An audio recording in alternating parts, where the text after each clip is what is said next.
안녕하십니까. 뉴스 요점 정리입니다. 많은 여론조사가 있습니다. 이를 기사로도 많이 볼 수 있죠. 여론조사 왜 다를까요? 심한 경우에는 20%도 납니다. 여론조사 보는 법 시작합니다. 먼저 조사 방법을 보겠습니다. 가장 이해하기 쉬운 유무선 전화 방법이 있습니다. 두 가지 차이점은 명확합니다. 유선 전화는 집전화입니다. 요즘 젊은 층에선 집전화 없는 경우도 있고 있어도 일과 시간에는 받기 어렵습니다. 따라서 중노년층이 주로 받을 것입니다. 반대로 무선 전화는 상대적으로 청장년층이 받겠죠. 따라서 유선 전화 조사가 많을수록 보수적, 무선은 진보적 결과가 나올 것입니다. 어렵지 않죠? 다음은 전화 면접 방식과 ARS 자동응답 방식입니다. 전화 면접 방식은 직접 사람이 통화하면서 질문을 하기 때문에 끊기가 어렵습니다. 따라서 응답률이 높게 나오죠. 끊기 어렵기 때문에 정치 저관여층도 끝까지 설문에 응해줄 가능성이 높습니다. 반면 ARS는 끊기 쉽죠. 따라서 응답률이 낮습니다. 근데 이 ARS 조사를 끝까지 하는 사람은 보통 정치 고관여층일 확률이 높겠죠. 또 전화 면접 방식은 사람과 대화하기 때문에 심리적으로 마음을 감추는 경우가 많습니다. 그래서 샤이 땡땡 같은 것들이 생기죠. 예로는 샤이 트럼프, 샤이 보수 같은 것들이 있습니다. 지난 미국 대선 샤이 트럼프는 여론조사에 반영되지 않아 개표 전까지 트럼프는 여론조사에 한 번도 이기지 못하다가 대통령에 당선이 됐죠. 반면 자동 응답은 속마음을 잘 드러냅니다. 따라서 샤이 땡땡 같은 현상들이 적습니다. 이렇게 사람의 심리적인 부분이 응답에 작용되는 것입니다. 그럼 비교 한번 해보겠습니다. 정치 관심층을 보려면 ARS인지 전화 면접인지 보면 되죠.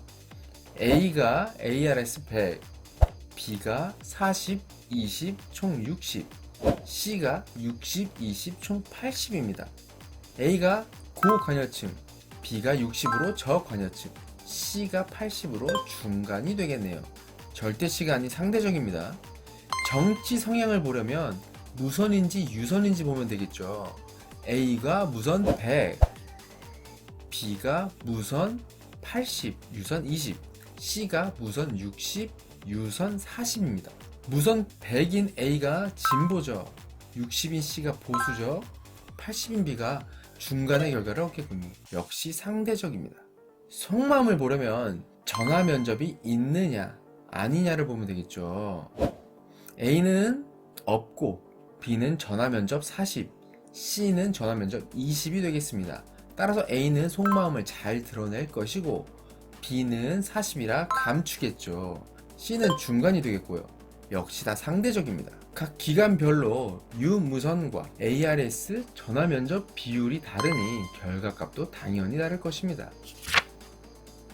또한 질문도 굉장히 중요합니다. 나는 땡땡땡을 선호하지만 비적합하다고 생각할 수도 있고 지지자지만 잘 못하고 있다 생각할 수도 있습니다. 따라서 어떤 질문으로 구성하느냐도 결과에 차이를 주겠죠.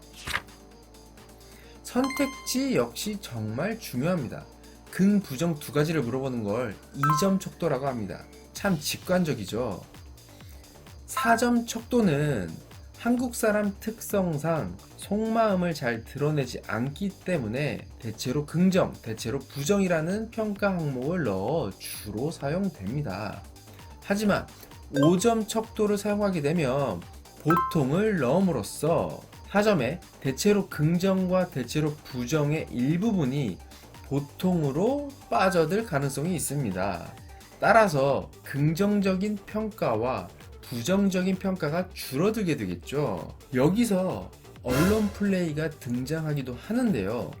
4점 척도보다 5점이 긍정과 부정의 비율이 줄어요.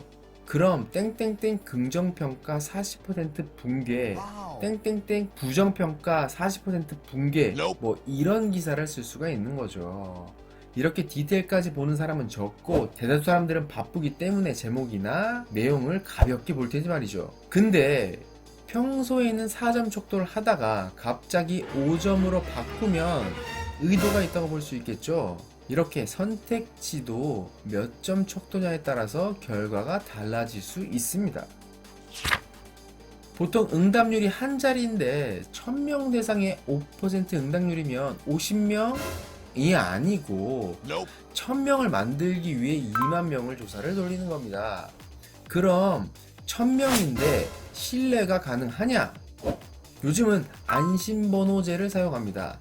보통 1000명에서 1500명 설문을 하는데 이것은 통신사의 남자 40대 부산 이런 식으로 일회용 전화를 받아요. 050으로 시작하는 일회용 전화를 받는다고 생각하시면 돼요. 따라서 대표성을 지니죠. 예전보다 확실히 신뢰성은 높아진 거예요. 그럼 결과물을 놓고 이러쿵저러쿵 평가를 많이 하죠. 이걸 믿을 수 있을까요? 믿을 수도 아닐 수도 있습니다. 뭔 개소리야! 10% 지지율 하락이라는 결과를 놓고 보통 악재를 찾아서 대입을 하는 거예요. 물론 전문가들이면 가장 중요한 일들을 말하고 나열하겠지만 모든 사람의 마음을 읽지 않는 이상 모두 정확히 볼 수는 없겠죠.